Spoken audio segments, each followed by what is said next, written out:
Hi, everybody. Will Alexander here with this week's interview chair. One of my very favorite people, someone I've held in high regard since I met him, Mr. Paul Edwards. So sit back and enjoy a conversation with Mr. Paul Edwards.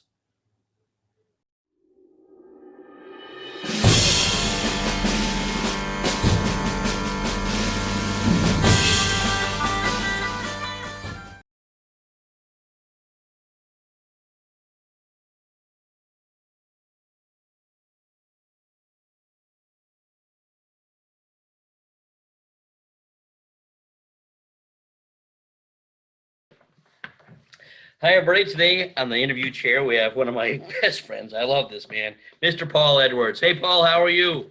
I'm good. How you doing? I'm good. It's good to see you. I just played golf today, so I'm feeling great. Excellent, excellent. How's Gene? Gene is wonderful. And Kathy's Yep. good?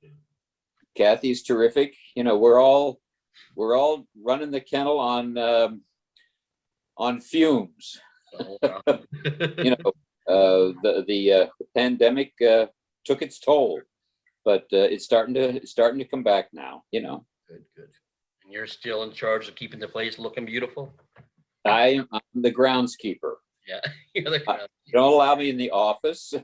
They don't allow me to touch dogs. I'm not allowed to groom. Excellent.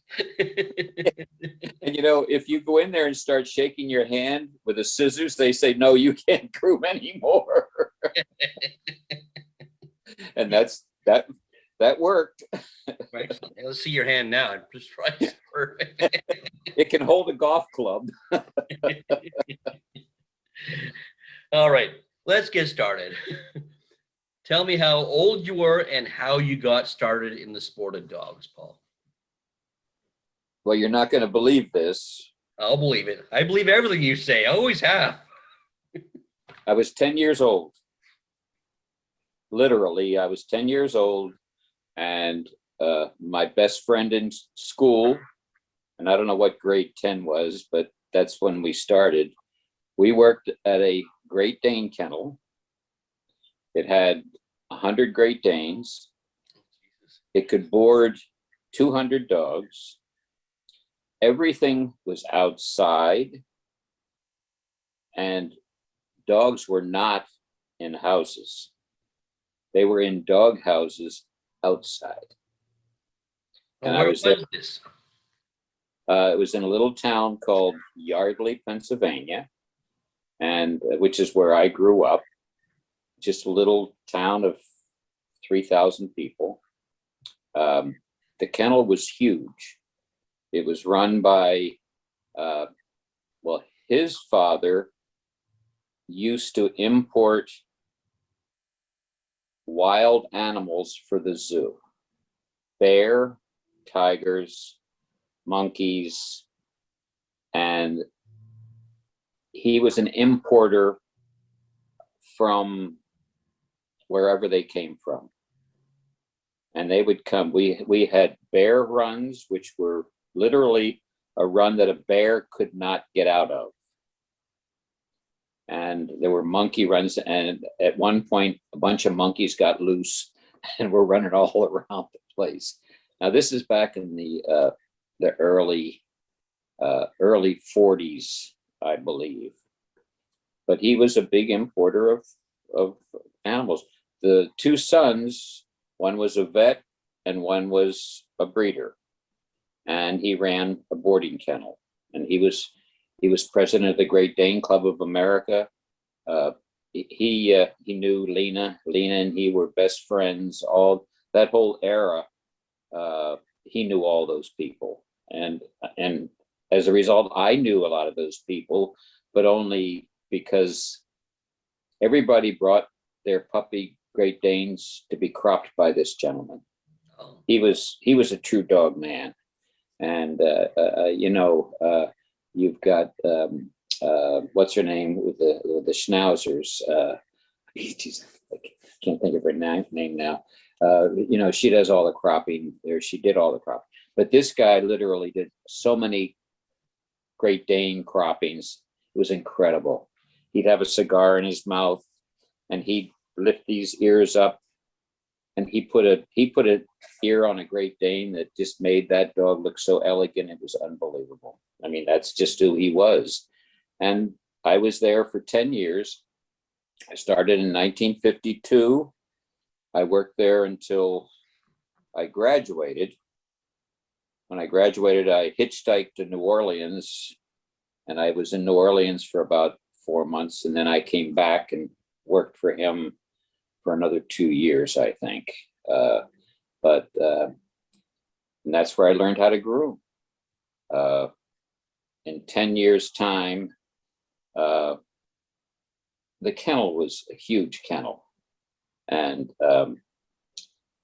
we used to do the wife did a lot of the grooming. I used to help her with the grooming because back then the cockers weren't quite so nice, and a lot of the dogs that we had to groom weren't quite that nice. So somebody sort of had to hang on to them so she could groom them, and then she would go take care of customers, and so I'd be standing there. I had a clipper, so I just started trimming dogs, and that's really how I started grooming dogs. I was about 15 when I was grooming dogs, and I groomed dogs from them all the way until I graduated. And by then I was doing all the grooming there, including all the whatever poodles we had. Learned how to scissor there, but my uncle was a barber, and he showed me how to use scissors to scissor, and it's unique the way he showed me. But those are just things that you pick up as a young kid, and I did that until after I came back from New Orleans. I went into the Marine Corps. I worked there for another year or so, and then I went in the Marine Corps. I was just a 6-month reservist. I wasn't a 4-year guy, but and when I came out, I went to a guy by the name of Wendell Samet. You ever heard of him? Oh, I've heard of that guy. Yeah. I think he's in his 90s now, and he's still doing the same thing. Still doing it. Yeah. When I was there, he's still breeding dogs and still grooming dogs, and I don't know how he does it, but he's quite the stalwart in the dog industry. There's only one of a kind of him, but that's who I worked for. I was there I think I was there for a little over 4 or 5 years. And when I left there, I opened up a grooming shop up in Massachusetts. Now, I lived in Pennsylvania. He was in Plymouth, Mass, which is out near the cranberry bogs, and he lived right in the middle of the cranberry bogs. Had a little kennel there, and it wasn't a little kennel really. We had probably 30 standard poodles there all the time. And You went to shows with Wendell then. I went there. That's where I learned how to take care of hair, serious hair, because I already knew how to groom. I was pretty accomplished grooming when I got there, and I went to see Annie to see if she needed help, and she didn't. I went to see Janie and see if she needed help, and she didn't need help. And I went to Wendell, and because I wanted to go from doing pets to show dogs. My first show dog that I ever showed was a brindle Great Dane. It was a beautiful dog. I just showed it at Trenton.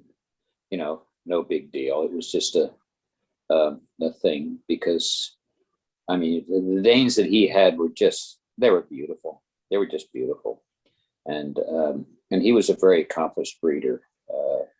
And he did a lot of showing, but it was long before I got to him. He was much older then when I got to him. And so he didn't show as much, but he was very much involved with the Great Danes and the all the goings on of the club. He and Lena would come to the kennel. Billy Gilbert was a Great Dane man too. I think his father used to come to the kennel. It goes back a long ways as to The name of the kennel, do you remember? oh yeah, Mackeson Kennels, Mackeson. and it's still there. And Kathy, Yeah. there's no, that drawer right there. Open that up. Underneath everything, there's a picture.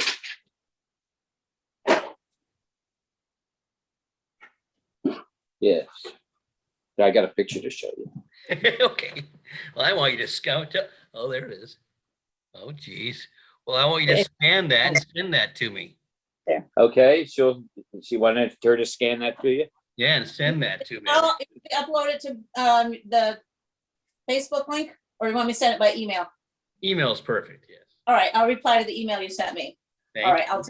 I'll take this house and That's the group at the garden. I can tell. I can. Now, which dog was that? I'll That go was scan it now. JL Critique. Well, See, I remember. What year was that, Paul? Who is it? No, this is 79. That's Hunt, Fred Yeah, Hunt, that's for, yeah. Yeah. That's 79. 79. Yeah. All right, I'm gonna go. I don't have the Anna Warner one. Any pictures you had, tell Kathy any pictures to send them all to me. I don't have like I used to. My daughter might have a lot of them because she, when I separated, she went in and got a lot of the pictures, but I don't know where they are now. I really don't. Well, I don't know if you remember the first time we met, but you were showing a toy poodle named Spike. That's the first time we ever met because I was sitting there ringside helping with the poodles, and all of a sudden up walked this guy with Spike, and it was just like the two of you. Spike stopped and he peed on something, and I'm sure you would have too if you could have. Well, we both had the same feeling. Let's put it that way. Take a little dirt, take a little pee, and do a little dirt. You caught my attention. I want to be friends with that guy. Well, he was a classic little dog because he was never a toy poodle ever. He was always a standard poodle. Mhm. He would go in there, and if he didn't beat you, he'd try to beat you up, and that's just the way. That was his attitude, really. Now, did His whole Ed Jenner own him? Hmm? Did Ed Jenner own him? I think so. I believe he did. Yes, I think Yeah. so. I'll have to check. But Yes. for some reason, I think. I had to check too, because here again, there's so many things that happened that it's been a long time, and when the numbers of dogs that you show that I showed, it was huge, and there were so many really great dogs, but and they got their due. But when you're a young handler like I was, and I had to compete against Annie and Janie, Vernell,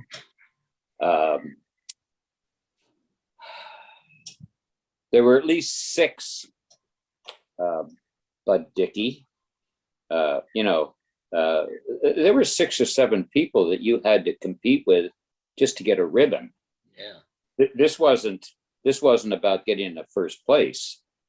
This was about the people you had to beat just to get a 4th place ribbon in some cases. And Ahead of ourselves. When did you go out on your own? well, after I worked for Wendell for, I believe it was 4 years, and vaguely I think it was 68 that I applied for my license And Len Brumby was, of course, in charge of the handlers then. And I applied, and the only breed that I had bred was a shepherd. I bred a shepherd. And when my application came back as accepted, I had a shepherd license. And so I called him up, and he was a nice guy, but he was very strict. He was a very strict man. And I said to him, Mr. Brumby, I bred shepherds, but I worked for Wendell for 4 years, and my real knowledge of showing is poodles. Could I switch my shepherd license for a poodle license? Because at the time I did have a poodle that I could show. It wasn't owned by anybody, but at least it was a poodle that I could show. And he was very nice. He said, yeah, we'll take shepherds away from you, which you're not qualified for now. And we'll give you poodles. I said, okay, so I can't handle shepherds. No, but you can handle poodles. I said, okay, it works for me. And so that's how I got my license. How And old were you then? It was 68. I was born in 42. So what was I? To do the math, I was probably 24. 24, 25. Yeah. I think I was maybe a little bit older. I'm not sure, but anyway, I think 68 was when I got my license. And if you had 1 or 2 class dogs, you were pretty lucky, because, like I said, there were a lot of people you had to compete with just to have even a client. Sure. Back then, because those folks were so established. I mean, if you went to Janie's kennel, it was huge. And, she had dogs everywhere, and she had poodles everywhere. If you went to Annie's was classic, because you go into the grooming where they kept their dogs, they were all on crates. And the crates were stacked up like this, and the dogs were stacked up on the crates, and that's how they kept them. A lot of the dogs weren't even in crates; they were on top of crates. Like on perches, yeah. Yeah, they were, and well, Richard was a great friend of mine, and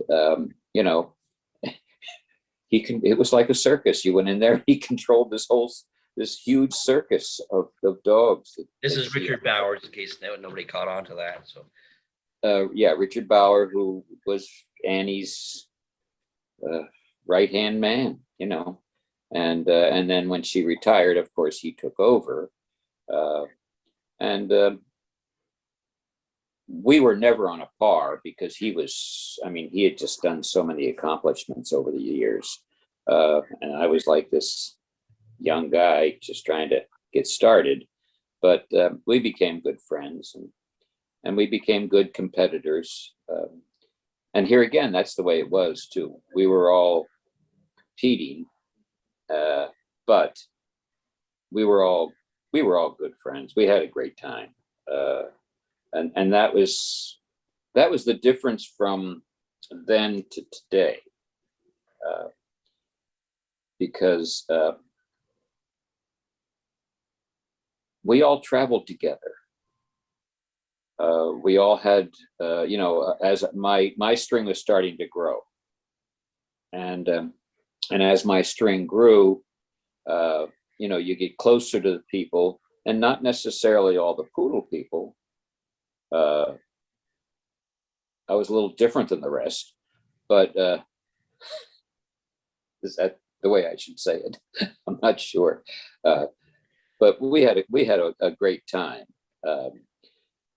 But I was traveling with Pete a lot. Peter Green and I traveled for well over, I think, almost 30 years. And when I say travel, we would go from show to show as sort of a group. There were 5 or 6 of us that would travel together. Like in a convoy almost. We did have a convoy, Yeah. and it was and let me tell you, we used to scare the hell out of. I'll never forget the Schnauzer handler. Oh Jesus, I just missed his name now again. Lanny? No, Birgit's husband. Oh, Clay. Clay. Yeah, Jesus. You know, here's where I missed names. I'm sorry, but Clay came out one year to show on the circuits that we were going on. We were going from Harrisburg to Roanoke to the Tar Heel, and we all, Pete, Bobby Fisher, Bobby Clyde, Dougie. What a bunch. That's who they all were, you know. That would have been fabulous. And we all traveled, and we all drove like maniacs.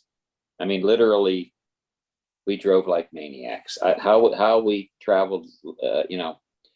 Well, Clay wanted to follow us one year, and so we were going from Roanoke down to the Tar Heel. And it was when you get to the Tar Heel, they would feed you when you got there. They would have a nice chicken dinner for you when you got in there and make sure you were comfortable. I mean, it was all pretty good then. And so we're going from Roanoke to the Tar Heel, and Clay was with us, and he was trying to keep up with us. Now, literally, we would go 70 miles an hour no matter what road it is. If it's this wide or that wide, that's the way we go. And when we got there, he said, "I've never been so scared in all my life." You guys are, you know, but we were always the last ones to leave a dog show. They were the last ones to leave because Fisher would win a group. Pete would always win a group. When I was done, it took me a good 2 hours just to collect dogs, my dogs broken down, and get them all wrapped and so forth. We all had big rigs, and boy, off we went. And but that was the way we traveled for a good 30 years, just like that. Wow. And it was a real experience because you would pull in late, you would get to the show. If the building was even close to being opened, we would all drive in, because we were always the first ones at a dog show and always the last ones to leave.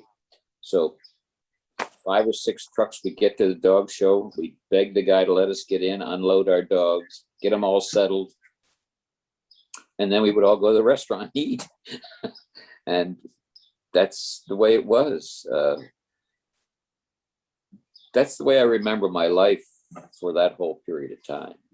And I handled from 69 to 04 was when I stopped, when I retired. It doesn't seem that long. We were talking the other day. It doesn't seem that long ago to me that you were not where you're showing dogs. So it's amazing how fast time goes. Well, you know, it's amazing how when I look at Dog News and all these other magazines, I don't know anybody. Now, Michael and Michelle, they lived at our place for a short period of time. Tell him it's sent. She sent the picture, by the way. Thank you, Kathy. But I mean, he's the last of who I really know now, except for Jason, of course. Jason, who's you know, he worked for me.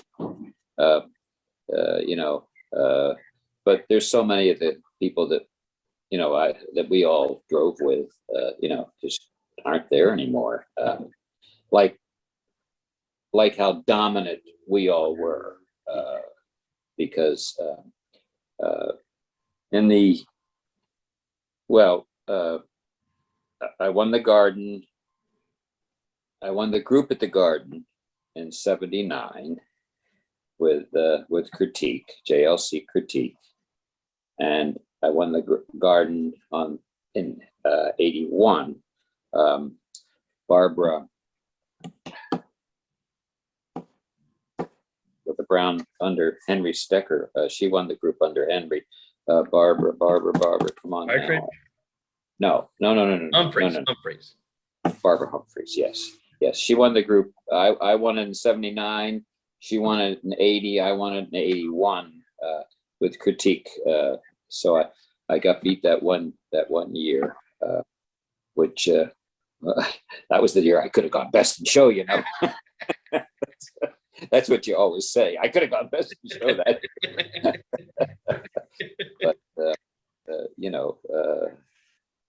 but that was. I mean, I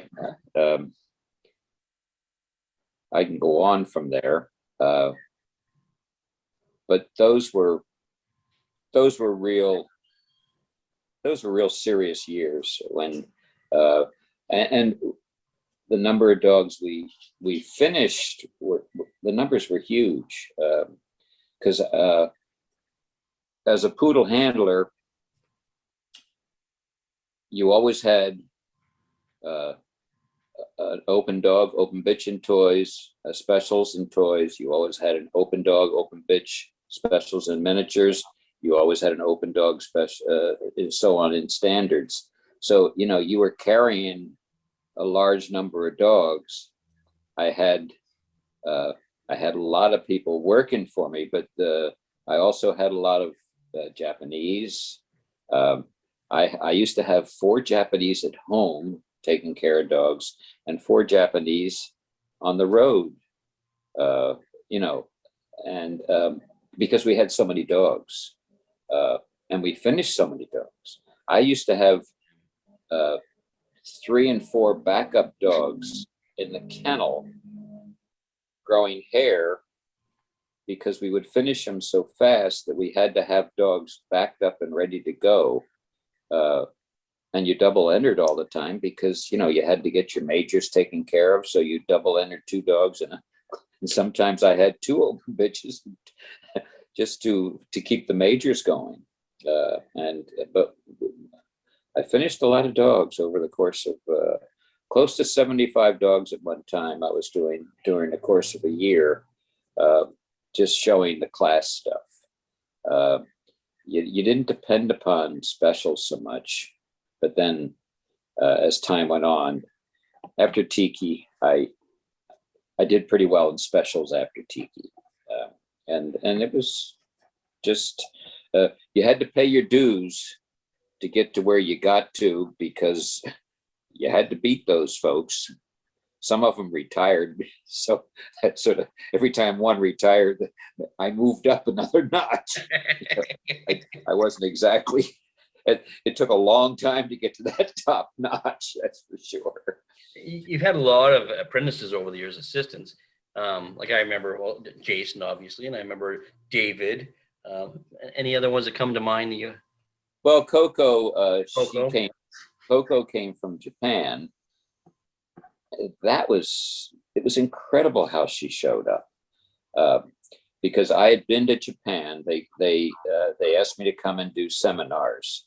So I did 2 weeks in Japan, and I don't remember when it was. I think it was early '80s that I went to Japan, and I did 2 weeks of seminars. I moved from city to city, and it was funny because I was pretty good at setting the top knot, and so I'd be in this class, and I'd be getting ready to show how to do a top knot, and I had people lined up all around me, all coming down on me to see how I set a top knot, which was, I guess I was pretty good at it. And but anyway, the classes were huge, and it was a lot of fun. They really took great care of you. But from those, I got the guy, and I can't remember their names anymore. They were wonderful people. They were grooming instructors that that would bring you over and do these seminars, and then they would send me people back, and they would come for a year. Now, Coco was the first, and I believe she's in Florida now. I'm not sure if she's showing anymore or not. But anyway, Coco came at the international show at Philadelphia. Now, the flight coming over, they had just arrived when she got there. When she got there, the show was starting. It was like 6 a.m. She came, she worked from 6 a.m. after flying all that time. You never finished a dog show. In those days, there was over 3,000, probably 3,500 dogs at that dog show. And I think there were 4 of them. She came. She worked for 4 days straight. She never even showed that she was tired. She must have been literally exhausted by the time it was done. But she was such a stalwart. She worked, like I say, she worked her ass off, because I had 15 dogs there, you know. I mean, those are big shows. I think Annie did one of them. I didn't win anything that weekend, but those were big shows. I think Hatter won. I think Hatter won Best in Show at the Philly International. That was a huge show. It was a terrific show. I mean, those were big, terrific shows. How long did Coco work for you for? She worked for me for about she stayed a year. I think she stayed even longer than a year. Then she went back, and then she came back and stayed a second time. But they would send me 2 or 3 every year to work and learn, and they were terrific kids. And the only words I knew in Japanese were Toyota and Honda, so you know, they had to learn English. Yeah. And I made them speak English because they could just do better by, once they learned English, no matter where they went, English was going to be a good language to know, and they really appreciated that. I had 3 girls from Denmark. I had the gals from Brazil. I would get people throughout the time. I had really terrific people, and they would go back to their countries and become very accomplished people. You know, I can't think. The gal from Brazil, she was tremendous. I'll never forget. Don't tell me that. You will forget. Look at you. I'll never forget. Wait a second. I sometimes wouldn't have a license to drive because I got stopped in Virginia speeding, and they took my license away. Well, you know, I don't think any of I remember Roy Holloway. He never had a license. I think Roy drove most of his life without a license. But anyway, I'm driving down this dark road in Virginia, and this little Brazilian gal is driving with me, and all of a sudden it's a dark road, and I see a siren come on. I don't have a driver's license, and I said, "Oh dear, we got to be quick here." So I pulled over. she switched seats with me. Now, the cop, this cop comes up to the car, and he says license and registration, and she starts yelling at him in Spanish. And I was sitting in the seat, the passenger seat, and I sort of woke. I was trying to pretend that I'm waking up to see what's going on here. You know, What the heck? and she starts talking so fast, it flustered that cop so badly. He said, "Just get out of here, will you?" That would never happen now. No, that would never. We would have been in jail. But that's just the way we did things. That's hilarious. You know, we weren't always good. Let's put it that way.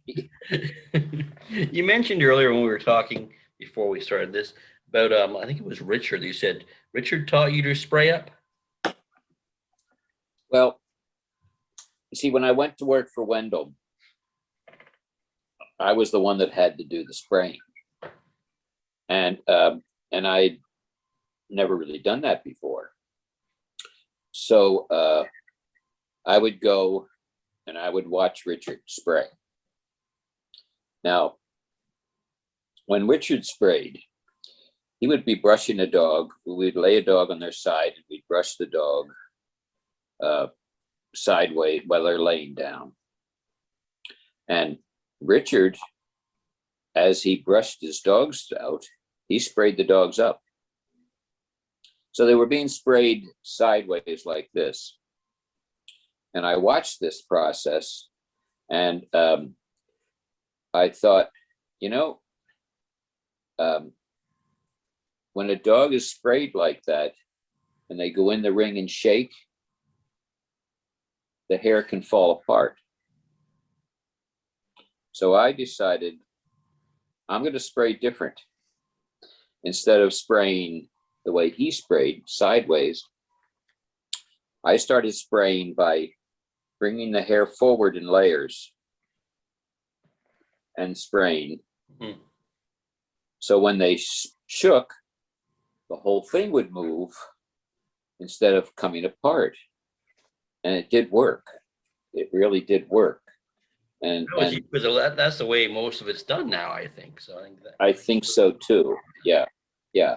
But and I have a picture of Marlene. You remember Marlene? Alikai Marlene. Oh yeah. She won the group. Now this is at the old garden. I worked for Wendell. And there's a picture there with Frank showing. I just had his name on at the tip of my tongue. He was showing Frederick of Rencroft, I believe. I think that was Frank's dog. That was at the garden, I believe.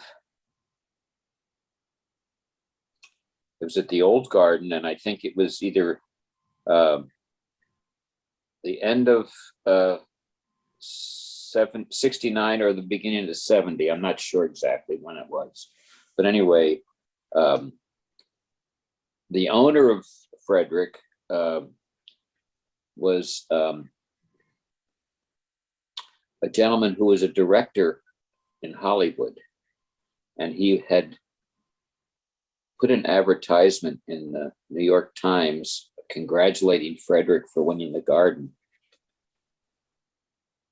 And in fact, Wendell won the garden with Marlene that year. That was under Melbourne Downey. It was at that point an incredible. It was a great story at that time because Melbourne spent a good part of the group judging Frederick and Marlene. And he made him move up and down and stand and move him up and down and around. And, you know, in Melbourne, he just did a terrific job. He made it a real wonderful contest, and Wendell won. Marlene Frank said to me after, he said, when she walked in, her ears were, they were 36 inches long if you pushed them out like this, I think. They were huge. He said, I'd never seen so much hair on ears in my life. He was very complimentary. He and I, we became friends over the years from all that. He was very, very good to me showing. But that was a real highlight, working for Wendell and having that happen. Those were just things that happened. I think during you told me that story before about the ears being so long. I think you've told me that. Yeah. She just had, but her hair was down to her. It was down to her puffs on the bottom. It was so much hair. Back then the grooming was not as tailored as it is today.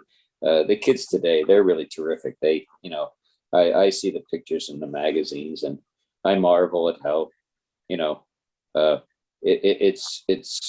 it's changed and it's progressed, and it's become much more, much more of a real art.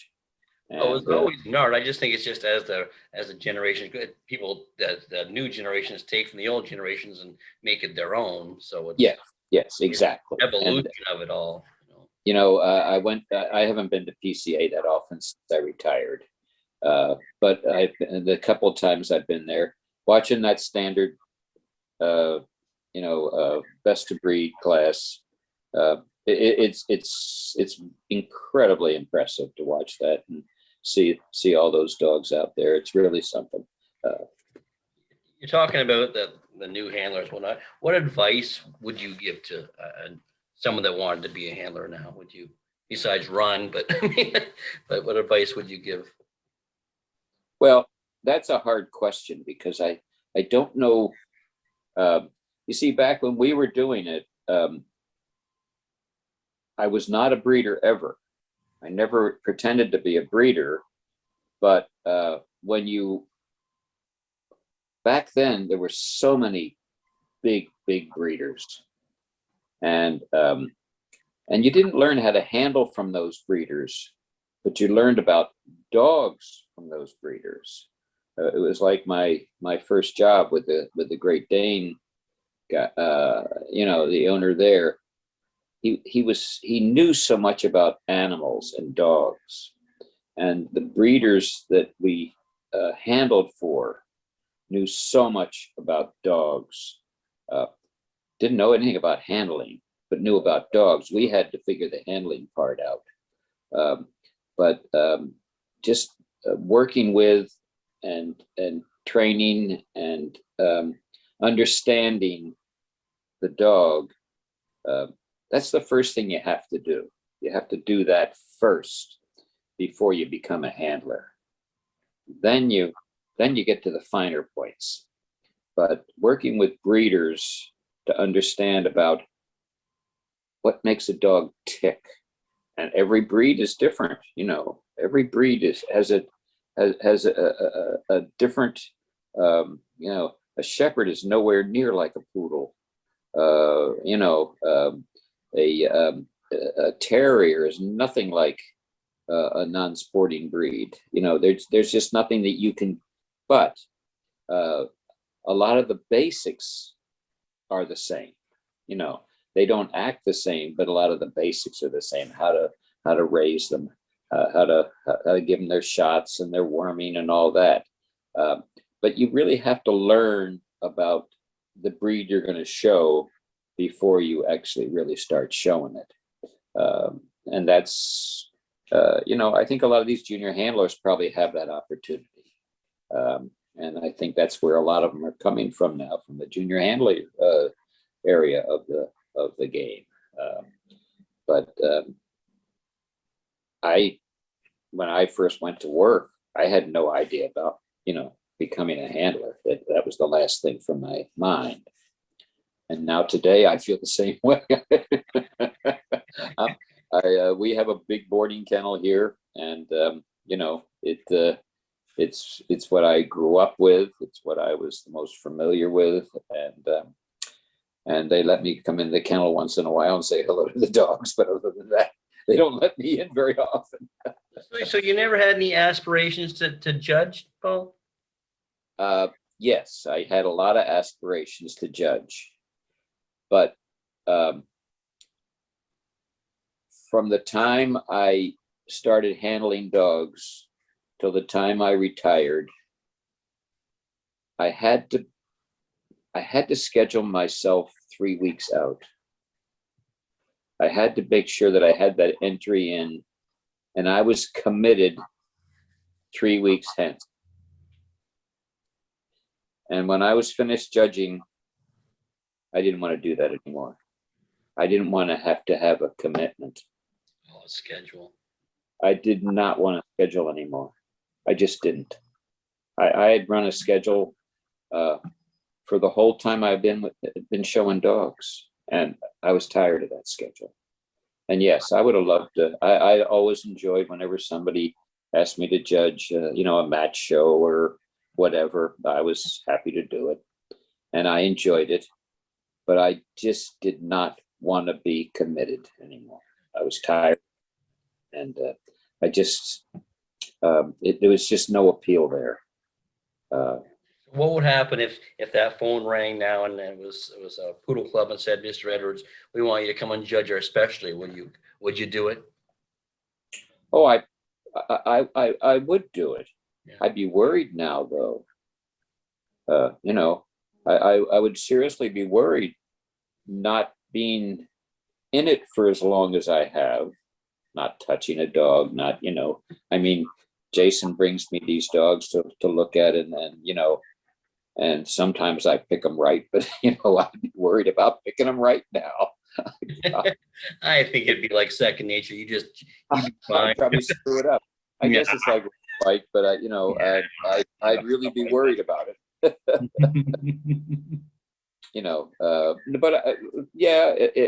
If it was a one-shot deal, I might, but I'm really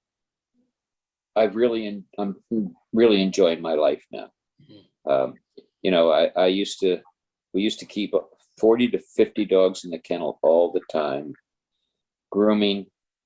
I would start at 8 o'clock. I'd start earlier, but I'd start grooming dogs at 8 o'clock in the morning after we were cleaned, and I wouldn't finish in sometimes 10, 11 o'clock at night. And I sort of it did wear me out to the point. That's a hard life. You have to have that passion to keep it going. Yes, yes. But still, we just got a new puppy. Jason brought us a new little baby standard black bitch. She's smart as a whip. She's beautiful. She could be shown, but I said to Jason, I'm not going to do the hair. I'm not going to. There were two others there that were really nice. I said, you get those to show. And he said he was fine with that. She didn't have quite the tail set that you'd want for, you could finish her, but that would be about it. But he had two really super little bitches there, so he could have those instead. And he let me have evaluating, and you're saying you'd be afraid, and you just evaluated right here in front of me and told me. So I think you'd be just fine. Well, I probably would, and hopefully people wouldn't know the difference. I doubt it. No, it's a terrific environment. The whole dog show game. For me, it was. For me, great friends, and we never not helped each other. We always were right there for each other, no matter what happened. I remember I was out in Pittsburgh, and this was early in my career. And in Pittsburgh, you drive into this civic center, you unload your dogs, you go stay at the Holiday Inn, and you're there for 4 days and blah, blah, blah. Well, I came out of my hotel room on one of the, I don't know, first or second day, and that nice green van that I had sitting out there was gone. Oh, Jesus. And luckily my dogs are all they're all in the building, but this is the second day, no van, somebody came and stole it. And so we finished, and maybe I had about 6 or 8 dogs with me, and Janie and Bob, they brought them back for me. I had a relative out there who got me home, and Bob and Jane, they took my dogs back for me. That's just what happened. I get a call from the police about 2 days later after I get home. Pittsburgh police say, "Yep, we got your van out here." That's crazy. It had a cigarette machine from the hotel in it. All the cigarettes were gone. So I get to the repound, the place where they take care of all this, and the guy says, "Yeah, there's your truck out there." I said, "Okay." I start driving it, and all the little things that hold the cigarettes are bouncing around in the back of my van. And I thought, "Oh Jesus, this isn't going to work." So I drive the van up to where it's just a postage stamp where the guys sit in this compound. I back the truck up to the steps. I pushed the cigarette machine out on their steps, and I took off. But, I called up the Holiday Inn and said, your cigarette machine is at the police impound center. Okay, I have one last question for you, Paul, then I'll let you go. If you could meet the 20-year-old Mr. Paul Edwards again, is there any advice you'd give Paul? Be ready to devote your life. Because oops, sorry about that. Someone wants Paul Edwards. Some poodle club wanting to hire you now. I'll call you back. Okay, bye. I don't know how else to do that. Was that the president? I don't know how these gadgets stop. No, it's a lifetime commitment. You've got to put your whole heart into the whole thing. No matter what you do, you have to make sure that you're willing, because that dog is your total and complete responsibility. You better make sure that you're willing to do everything that needs to get done to take care of that dog first. Everything else that you get after that is basically a bonus. You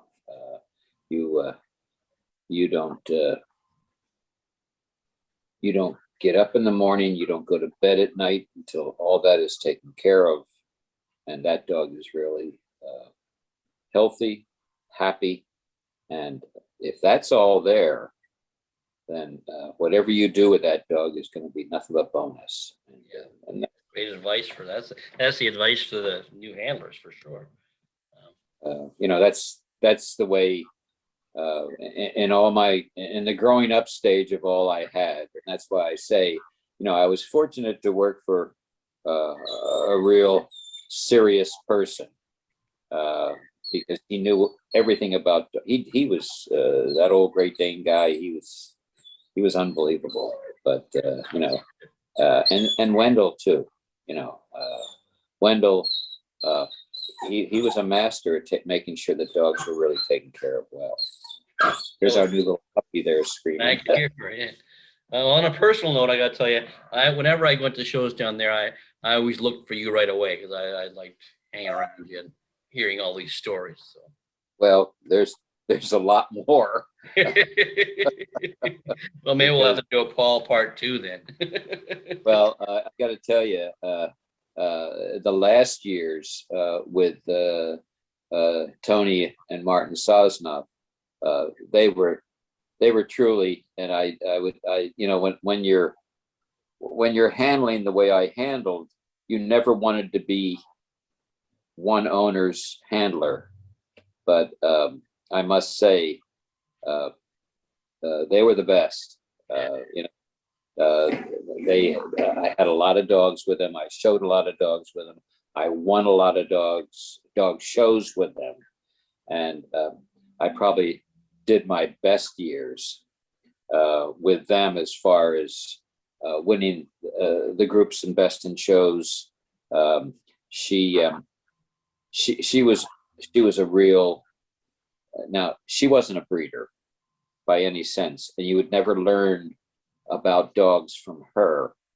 But if you were going to show a specials dog, she was the gal to have, because she was totally and completely whatever you needed or whatever you wanted, she did it. And as a result, I gave her, we had a good time. It was a good, strong relationship, and she was super. You know, some of the dogs I showed with her were just tremendous, and they were all standards. You know, she basically had standards, but she was a real cracker. You know, she was fun. She did incredible things for the dog industry. She devoted the whole time that I showed for her, anything that the dog industry wanted or needed, she was there to do it. She did a lot of Morris and Essex. She did anything she could for the Poodle Club of America. You know, she was a gal who, she put her heart into what I was doing and what I was doing for her. Well, you guys made a formidable partnership, that's for sure. So. Oh yes, and you don't get those kind. You know, they're just not there like that anymore. She was a tremendous asset to everything that we did. She had these great parties at Westminster. I think she fed the whole Morrison Essex show. I really do. She would bring in these box lunches, but you know, anybody that asked her, she was there and she did it. It's amazing. Yeah. Well, thank you, my friend. Thanks for giving me this time. I really appreciate it. It was great to see you. I haven't seen you forever. So stop by when you're done. I will. Remember you said that. I will. Yeah, really, because we got a lot of room here, and you know, come and visit, stay, enjoy. Sounds great to me. Okay. All right, Paul. Well, give my best to everyone, and I will catch up to you soon somewhere. I have to say, I really enjoyed the interview. It was great catching up with Paul. I haven't seen him in ages, but it seems like yesterday when he was showing dogs. I'm going to have to stop by and visit them at the kennel one of these days. Anyway, if you like what we're doing here, make sure you press the like, share, and subscribe button. And if you want to get a hold of me at dogshowtips@gmail.com. If you want to find out what's happening in Will's world, just go to willalexander.net. And don't forget about our podcast, The Dog Show Drive with Wayne Kavanaugh and myself. You can find that on Spotify, Stitcher, and Apple. It comes out every Thursday. Talk to you next week.